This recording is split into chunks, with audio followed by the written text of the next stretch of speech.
Well, it took all of 3 months for Afghanistan to collapse. The Taliban captured another three provincial capitals today, completing their sweep of the country south in an effort to gradually encircle Afghanistan's capital. And while Western embassies prepare to send forces to help evacuate staff from Kabul, President Biden is moving forward with his decision to get all U.S. troops out of the region by the end of this month. Taliban takeover is accelerating by the minute, and the path to Kabul is wide open. So how long will it take? Let's ask senior fellow at the Foundation for Defense of Democracies, Bill Roggio. Bill, good to have you with us. It just seems staggering how quickly this is happening. Now that the Taliban has 18 of 34 provincial capitals, what's the latest? Yeah, hello, Buck, and thanks for having me again. The latest is not very good at all. I estimate that the 16 of the 34 provinces, the entire provinces, are under Taliban control. In the north, they control 7 of 9 provinces.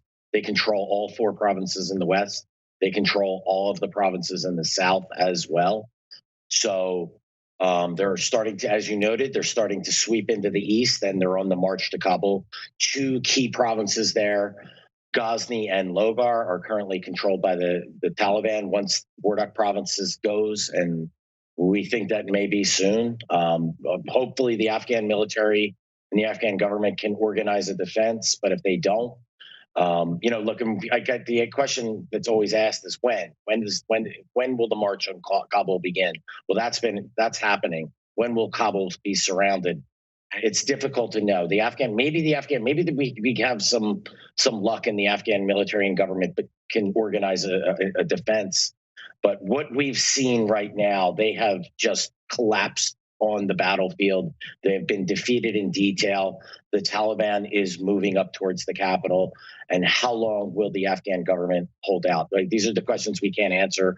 But I think we're going to find out the answer to these questions in the next weeks or month. Bill, isn't the Afghan army on paper several 100,000 strong? And haven't we spent a couple of decades and hundreds of billions of dollars training and equipping them? It seems to boggle the mind that this could happen as rapidly as it is. There's two major questions that need to be answered about our efforts in Afghanistan. First and foremost, how did we not understand our enemy? How did we not see this Taliban offensive? How did we, and this is all part of the same question, how did we think that the Taliban was going to negotiate?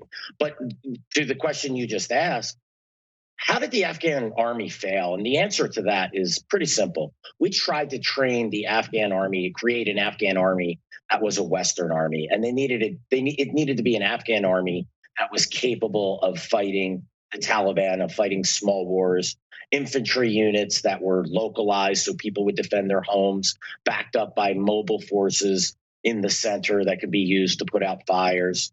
We thought that numbers mattered. We have 325,000 Afghan soldiers. Yeah, but a bunch of them are ghost soldiers. And what about their quality? We never asked those questions. We never dealt with that. We pretended everything was fine. They have helicopters, they have airplanes, they have Humvees and tanks. Well, what good is that equipment if you do not have a esprit de corps? If you're not fighting for a country that is willing to back you? These soldiers are often the Afghan. I know I'm being a little hard on the Afghan military, and I'm very hard on the U.S. military. They deserve a lot of blame. We have to ask why are we so bad at training foreign forces? But the Afghan military, we set them up to fail. The U.S. is sending 3,000 troops, that's in process right now, as I understand it, to Kabul to assist in the evacuation of American diplomats and other personnel there.